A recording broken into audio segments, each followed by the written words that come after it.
Yo, what's up everyone, Mr. Premps here, and today I'm here with a topic that's widely discussed at the moment, and that's the top 5 Straw Hat candidates. Now, if you're returning to my channel, or you've seen this video before, that's because the previous video was taken down. I've now re-uploaded this video, and I've kept everything pretty much the same, except for amending a few of the images, so I shouldn't run into that problem again. Let's get into it. Now, back in chapter 1, as Luffy set off for sail, he mentioned that he needed to assemble a crew and thought about 10 people will do. Now, depending on where you read your manga, this translation might differ to at least 10 people or exactly 10 people. But I'll stick with the Viz, which suggests about 10 people, which obviously could mean more and it could mean less.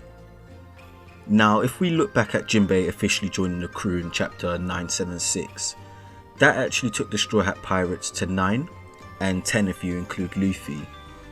Now, I'm sure if you're watching this video, you'll be well aware of the Straw Hat crew members, but as a quick refresher, we have Zoro, who was the first mate, we have Nami the navigator, we have Usopp the sniper, we have Sanji the cook, we have Chopper the mascot.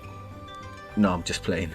We have Chopper the doctor, we have Robin the archaeologist, we have Frankie the shipwright, Brook the musician, which brings us to today and Jinbe's edition, and that's Jinbe as the helmsman, and of course, I can't forget, Luffy the captain.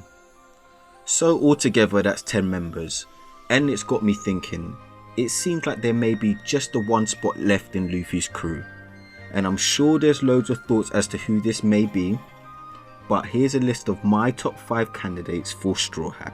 At number 5, I've gone with Caesar Clown. This is a bit of a wild card, and although I don't necessarily see this happening, I thought I'd throw the name in the mix.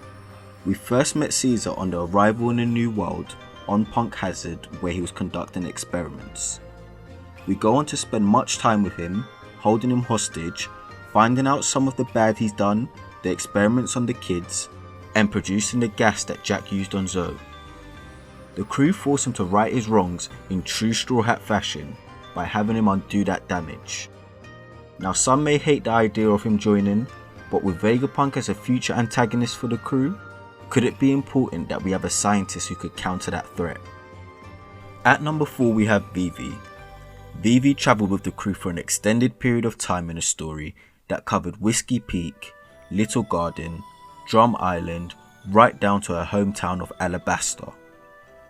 This extended period of time was enough time for the reader to get emotionally invested in her. To be honest, during that time I thought it was a foregone conclusion that Vivi would be a Straw Hat by now, as she pretty much fitted the bill.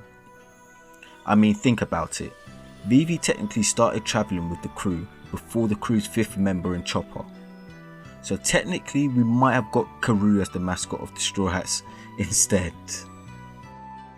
In addition to this, we must remember that Luffy did actually ask Vivi to join the crew, in which she declined in order to fulfill her duty as Princess of Alabasta. However, with the fallout of the Reverie, there are multiple scenarios out there that could lead to Vivi joining the crew for her own safety. At number 3, we have Momonosuke. Momo too has travelled with the crew, however, what is more key is his interactions with Luffy. Luffy hasn't babied Momo, but has treated him as an adult. Momo too has a dream like the rest of the Straw Hats, and that is to live up to his father and become Shogun of Wano.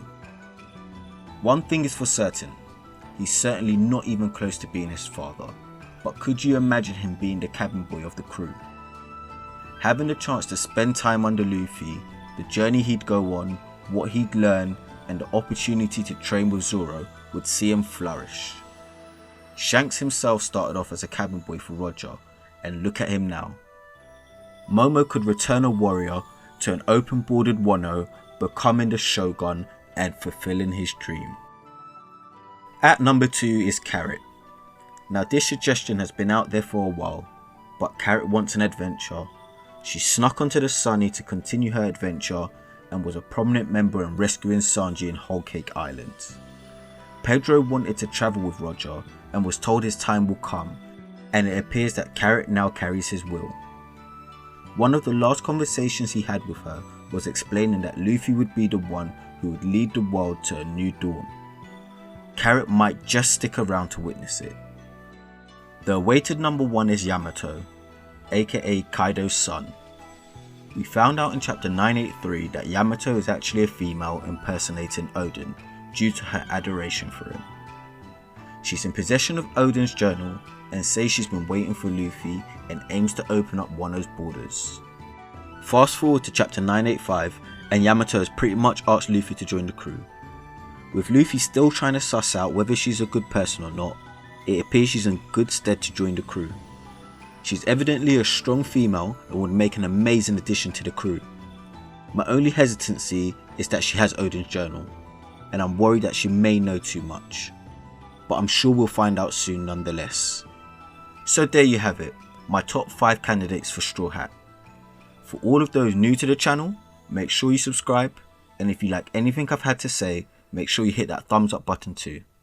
Safe!